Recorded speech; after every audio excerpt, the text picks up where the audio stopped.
In this video, we're going to learn how to use Adobe Spark Video to create some really attractive looking narrated slideshows online for free. And it's really easy. And like I said, it's using a product called Adobe Spark Video. Now this used to be called Adobe Voice and it was available only for iPad. But recently Adobe decided to make it available online for free for anyone. And you can get it here at spark.adobe.com. Now, Adobe Spark is more than just creating compelling animated videos. There are other things that you can do with it as well, and I'll be making other videos about Adobe Spark. Today, though, let's focus on Adobe Spark Video. I want to get started using it. To do that, all I need to do is be on the right website and click this button, Start Now for free. And I simply log in using Facebook or Google, or I can sign up for a free account without using Facebook or Google. If you already have an Adobe ID, notice that there's just a way to log in directly using your pre-established Adobe ID. Today, I'm just going to sign in with Google. After signing in, I need to make sure I allow Adobe to work with Google. I have to complete my profile and accept the terms of use. And that quickly, I'm ready to start using Adobe Spark. And specifically, today we're going to focus on Adobe Spark Video. All right, let's get started. As I mentioned before, Adobe Spark is more than just video. You can see that there's 3 different options for me right now to choose from, whether I want to make a post, a page, or a video. I'm going to go ahead and click on video, and it's going to load up basically a wizard that I need to fill out that will help me make my narrated slideshow. All right, tell us your idea or title. So that's the first step, title of the slideshow. And I would like to make my narrated slideshow about my Spanish history. Basically, how the Spanish language has been a part of my history. So, my Spanish history. Great. That's the title of my narrated slideshow. Now I just click Next. And this is where Adobe Spark Video is particularly useful for teachers and students, although it's open and available for anyone to use. What it does is it gives us some templates to choose from, or you can start from scratch.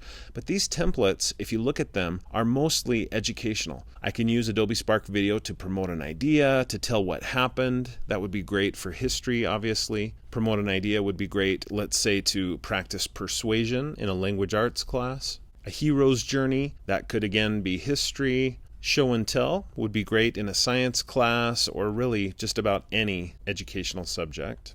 And you can see that there's a whole bunch more. Personal growth would be great for an autobiography. Teach a lesson, of course, would work in any class. And there's some other options. Or you can just make one completely from scratch. I'm going to go back and choose Tell What Happened. So I just click Pick This One, and it loads up some instructions. I can X out of those instructions, and it gives me this screen that I can use to make my narrated video or narrated slideshow. Notice off to the right, we have some themes. Okay, now if you don't see the themes there, you may need to click to switch from one of these other tabs or options, but I'm going to stay here right now in themes. And you have the option of choosing a theme.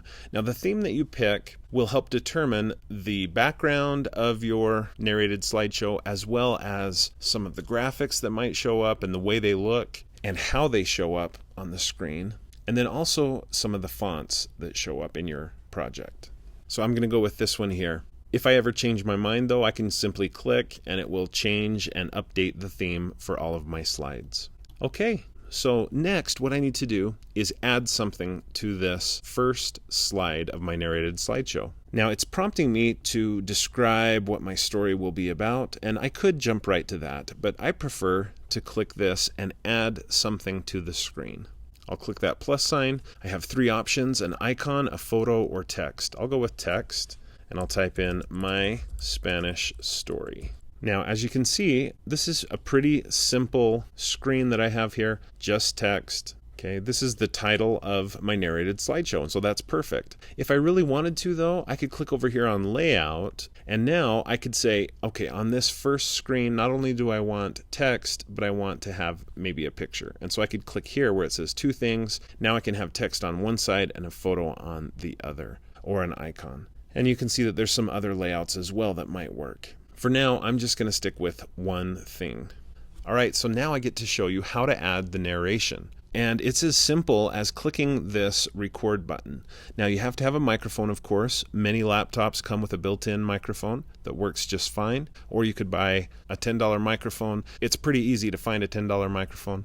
Or, of course, you could invest in a much more expensive microphone. So I'm going to go ahead and click this button, but it's important that I click and hold the button. For as long as I hold that button, it will be recording my voice. Now, as soon as I clicked it, notice what happened. I got a pop-up that said, do you want to allow spark.adobe.com to use your microphone? You have to choose allow if you see something like this. And it may be a pop-up like it is for me. It may be a bar across the top or bottom of your browser. It just depends on the browser you're using and things like that. But you need to allow in order for this to work. So I'll click allow and I'll try it again. I'm going to tell you my Spanish story. Basically, how Spanish has affected my life. And then I just let go. Now that I've recorded myself, I could press play to hear and watch my narrated slideshow. I'm going to tell you my Spanish story.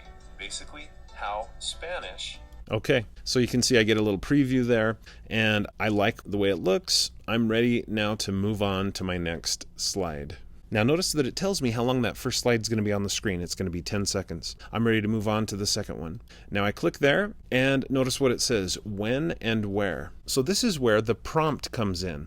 If you remember, when I selected this type of video, I chose the option that said tell what happened. And that's why it's saying when and where. It's prompting me to create a narrated slideshow that tells what happened.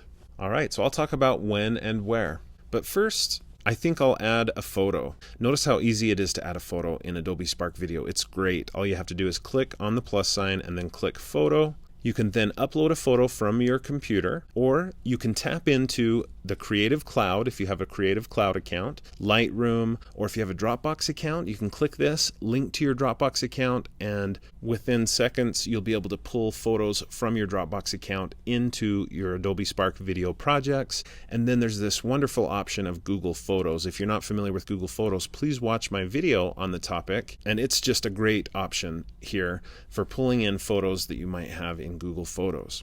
I do think, though, the very best option in Adobe Spark Video for bringing in photos is just this one here. Find photos. You click, and then you type in what you're looking for.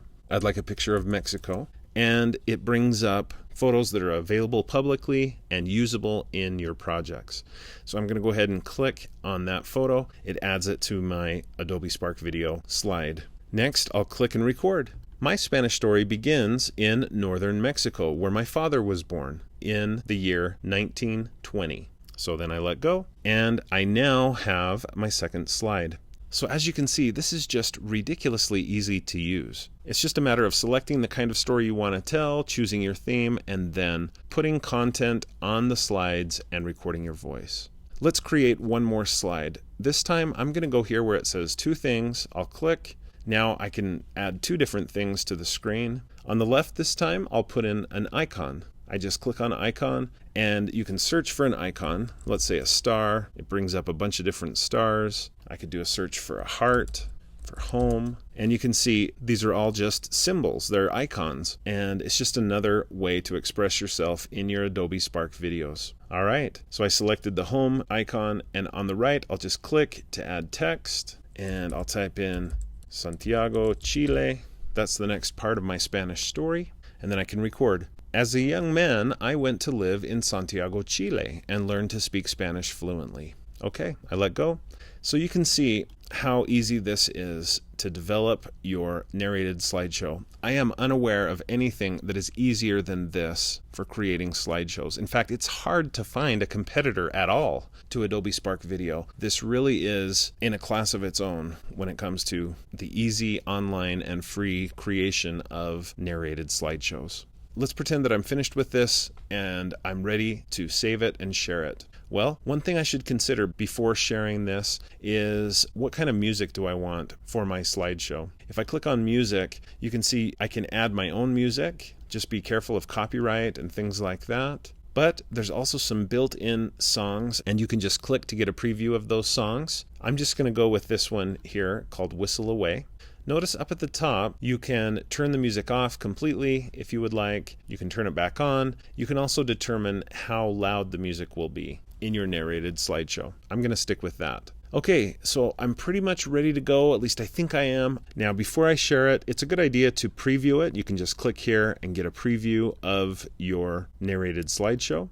But in this case, I'm confident that what I have is good and I want to share it. So I just click share. You get another chance to change up the title of your slideshow. You can pick a category for the video, and if you want to put in a subtitle, you may. You can change the author if you'd like, and there's a few other options as well.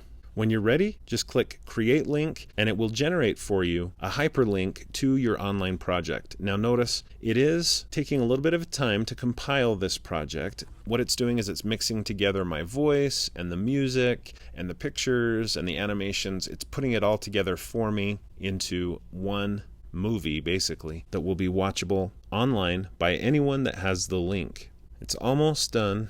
It just finished.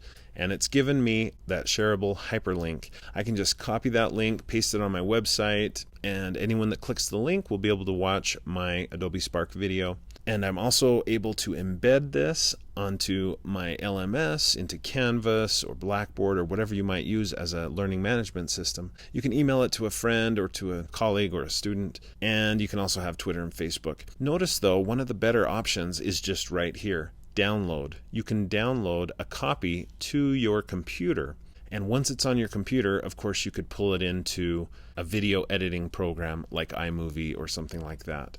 So Adobe Spark Video is really one of the best educational tools that's out there. It's for teachers to create narrated slideshows for their students to watch. But think about this. What about having the students create their own narrated slideshows in Adobe Spark Video, and then they share them with you or send them to you? It would be a great way for them to do a report, and it would be a fun and educational project that you could do with the students in the computer lab or whatever you want to do. Notice over here in the upper left corner of Adobe Spark Video, if you click on those three horizontal lines, a panel opens up here where you get links to the other two kinds of projects you can do with Adobe Spark. There's also an inspiration gallery where you can see cool projects and slideshows that other people have done using Adobe Spark, and I would recommend that you do check that out. In the near future, watch for videos from me about Adobe Spark Page and Adobe Spark Post. Thanks for watching this video, and please consider subscribing to my YouTube channel for more videos about technology for teachers and students, and watch for a new video at least every Monday. Thanks again for watching.